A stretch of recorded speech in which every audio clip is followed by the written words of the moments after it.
Hello, everybody, and thank you for tuning in to the Liberty Report. Today is the day we do the program called Mythbusters, and the co-host is Chris Rossini, and he is also the editor of the RonPaulLibertyReport.com. Chris, good to have you with us today.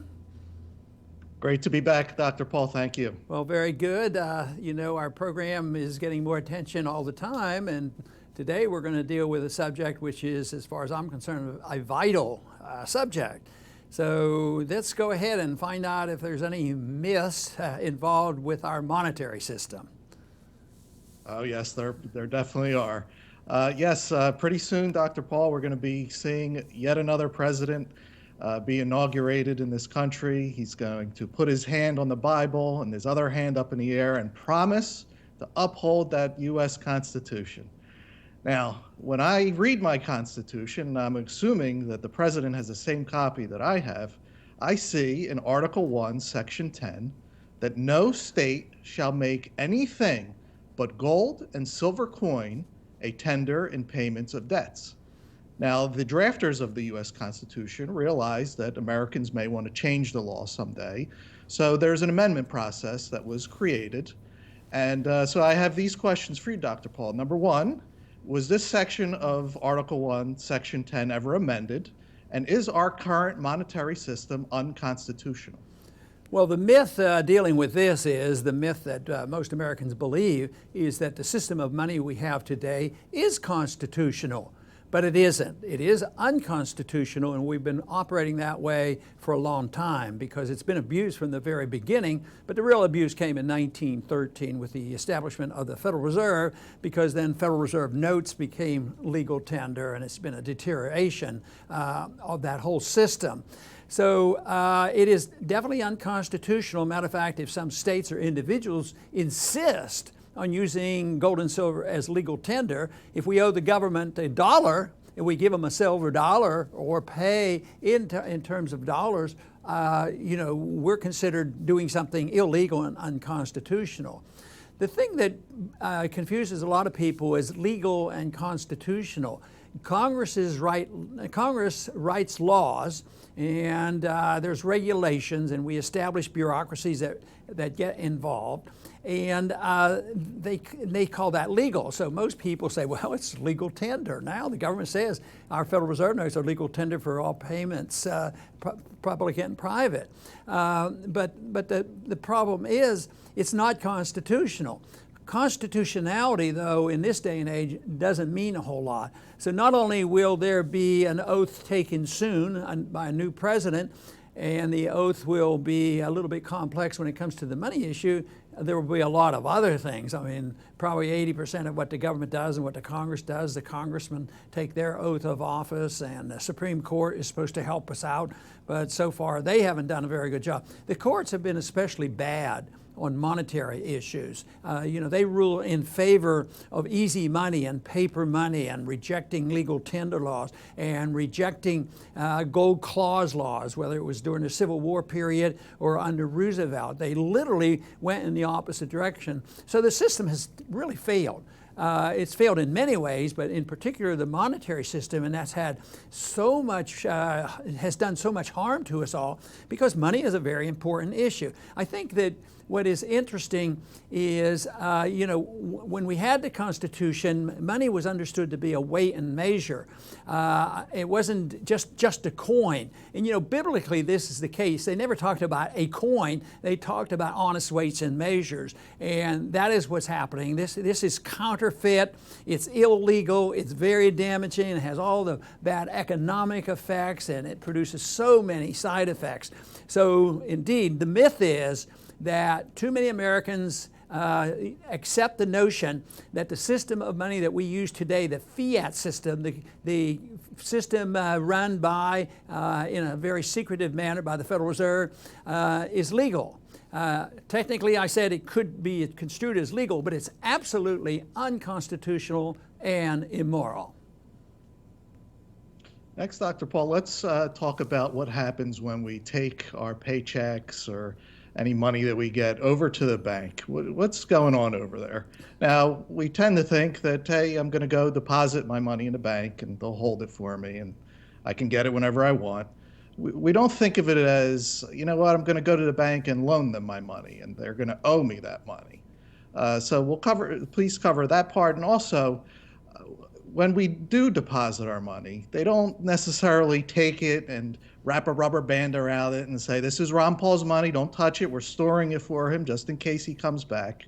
So please talk about that, and what happens if everybody, a big financial crisis or something happens and people all run to the bank? What happens then? Well, obviously the people have been deceived into believing their money is there, and for many years they have a logical reason to believe that, because if they go and write a check and take their money out, it will come out, but it's not their money, it's somebody else's money. So it's a con game, it's a Ponzi scheme. So if you put money in the bank, and if we were working in a free market, it would be put in the bank and it would be designated to the individual. I put $100 in the bank, and the bank says I have $100, and if I agree to let the bank use it for a year, then the bank can take that $100 of mine and loan it to somebody. But that would be very restrictive compared to what they have today, because they want this whole idea of fractional reserves, and they want to loan it out immediately. So today, if I put $100 in the bank, the bank 10 minutes later can loan out $90. So there's $190 instantaneously, but then that is pyramided, and then that $90 a deposit and somebody lends that out. But it's actually even worse than that, because this is working on the assumption, well, if the banks are required to have a 10% reserve, then they can only loan out 90%. Of it. But the whole thing is they loan the whole thing out, but they have to cover themselves. Once a week, they have to report to the Federal Reserve to promise the people that their money is still there, even though it's only 10% of their money, and there's been no agreement that the government, or the Federal Reserve or the banks could loan this out. So they say that it's there, but it's really not there. And of course, this is very dishonest, very damaging, very unconstitutional. And of course, the myth here is that your money is actually there. It's easier to think about this because most people have heard the saying about Social Security. You know, some people, I guess, still believe that if you put away $100,000 over a lifetime in Social Security, it's designated yours, which is absolutely false, because the money that they take from us on a monthly basis, it's put into Social Security, but that's barely, paying those individuals who are on the receiving end and getting their money back. So it is a Ponzi scheme. And the Ponzi schemes runs out when you don't have enough people putting money in. And that's essentially what's happening. There's fewer people working now to take care of the people in retirement. And that can get much worse because of economic conditions, less employment, less population, a lot of things that will cut it back. But that is the real problem. So the myth that your money is there applies to Social Security funds and also to those funds in our bank. But the fraud and the deceit will continue as long as the world and the people all trust the fact that, well, I can get the money, and even though the money loses its values, it'll be there. But the whole thing is a bank run occurs. That's what happened in 08 and 09. It was a bank run because there were bankruptcies. So they had to fudge the books and print more money and accommodate there. But if that's allowed to run, it's pyramided now. The money is pyramided in the system, but in the correction, which has to correct all these mistakes, if that's allowed to run, you have the deflation, which is trying to correct all the mistakes of the inflation, but that is not permitted. But the myth here is the fact that whether it's our deposits in our bank or whether it's our Social Security account, there's really no wealth there. It's all dependent on more inflation and more taxation and taking from another victim. Yes. Now, we already covered that this is an unconstitutional system that we have, and it is a system. So the people that created this system did so getting around the Constitution and also because they saw benefits to themselves. Obviously, if there was no benefit to themselves, why do it at all?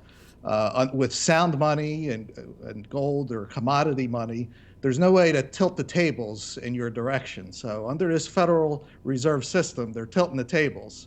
So please talk about why they did this, who benefits, how they benefit, and please cover that, Dr.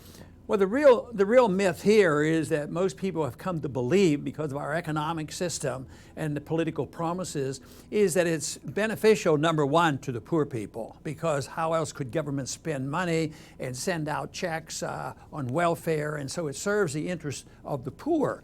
And this is the motivation, but it's a falsehood, because if you look at how the Federal Reserve was established, you might get a better hint on how it happened. It was done in total secrecy. It was done at Jekyll Island, and it wasn't done by any Ralph Naders of the world trying to represent the poor consumers or the middle class, and they were the bankers that did this, and the special interest, and they had their political alliances. A few senators that went along with this. They made their plans and they snuck it through, and it has done quite well for those people who it was designed for, and that is the very wealthy, the banks, the special interests, the big corporations, the money, the people who get to use the money first, and the military-industrial complex, and the politicians who are on the inside of this. So there's a tremendous benefit. But the real myth is why do the people go along with this? If this is so clear that it hurts the people, it hurts the economy, causes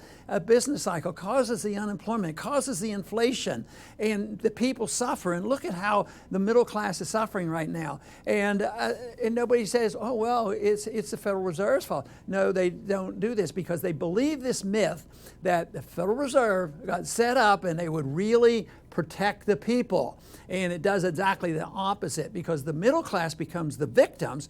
And as long as they can convey trust in this scheme of counterfeiting and printing money that serves the special interests, this will continue. But what happens is the number of people suffering and paying the bills in the middle class, that gets much worse. So, the banks get the money for free. If you're taught to be frugal and take care of yourself and put money in the bank and save for a rainy day or save for your retirement, you lose. You lose because you don't make any interest at all. And even when I had asked a couple of the Federal Reserve Board chairmen this, they said, well, you're right, that is true, but that's this type of thing we have to put up with because it's for the greater good. But the greater good is for the best, for the interests of the big banks and the corporations and the industrialists who get to use the money first, where it has more value. Then when the money circulates in the economy, the value of the currency goes up, which means prices go up. But the government say, oh, there's no inflation, so we don't have any cost of living increases. Yes, then why, if that is the case, why is everybody broke? Why is everybody out of money if there's no inflation? Well, part of it is because they don't have a good job anymore, because this system breeds this, and it's a destruction of the middle class. So the special interests do get served, but the people get conned into believing, well, this is a wonderful thing because, the welfare system is what really helps the poor and helps the middle class. Otherwise, we couldn't pay for the food stamps. Well, it works for a while, but eventually the currency is destroyed, the wealth is destroyed, productivity goes down, and there has to be a correction. And usually it's chaos and a calamity, and of course that is what I believe is approaching rather rapidly. Yes, finally, let's finish up with the smoke and mirrors that was created to pacify the public into trusting, and that's called the FDIC, Federal Deposit Insurance Corporation. And that little sign at the bank, boy, how powerful it is. It tells you you're insured, don't worry about it, put your money here, we got you covered. And that's what people do. They put their money there, their neighbors put their money there, they're not stupid. So, I'll put my money there too. And the little sign says, but can that sign ever actually be accurate, Dr. Paul? If there is ever a serious financial crisis, can the FDIC really save you? if you looked at what the FDIC has in their account, it's minuscule compared to what's in the accounts of people. Because if there is this liquidation of debt and there's a reversal of all this pyramiding of debt, no, there's no money there whatsoever. But that doesn't mean there wouldn't be a very, very strong effort to pretend that they can get by this, because they in many ways did that, even though many people suffered in 08 and 09, because they kept control of the run on the banks, because the big banks were bailed out and their debts were covered. So no, the myth is that the FDIC is going to help us and prevent the disaster at the end. No, it's going to make it much worse, because it can hold the system together for longer, make the bubble much bigger. And a good term to use with the FDIC and almost all government insurance is a moral hazard. It causes people to believe one thing and they do more of it, thinking, oh, well, the government's going to take care of us. They'll give us our money and they'll take care of us. But they cannot maintain true value and true wealth. So it is a dangerous notion. But insurance in government is a fallacy. They can't insure. Whether in this area where I live, and something I was challenged with when I was in Congress, is I didn't believe in flood insurance. Flood insurance had a moral hazard, caused people to build in flooded areas, and then their houses got flooded, and then the government had to bail them out. So the people give up the right to own their property. But people wouldn't build in these bad areas if there wasn't this moral hazard of the government say, well, if there is a flood, we will take care of you. So they go along with that. And that's what the FDIC does. It creates a moral hazard that people believe the FDIC can take care of us, and they absolutely cannot. We have to realize that insurance is a measurement of risk. Only markets can do this, whether it's flood insurance or money system. And people should be reassured, well, I want my account guaranteed. Well, in the free market, it would be guaranteed, because there would be free market insurance. There's free market insurance on houses and different things like that. Of course, the government gets involved very much in it.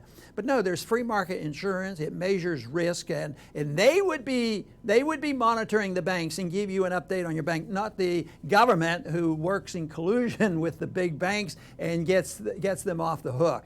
So FDIC will not protect us. That is a myth. So we ought to start thinking about sound money.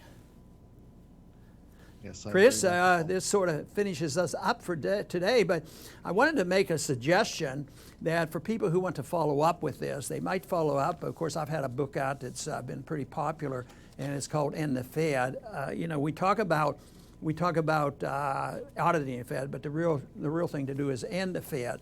But you also have a book, Chris, Set Money Free. So both books are available on internet. I hope they'll take a look at that. And Chris, I want to thank you for being with us today. Thank you again, Dr. Paul.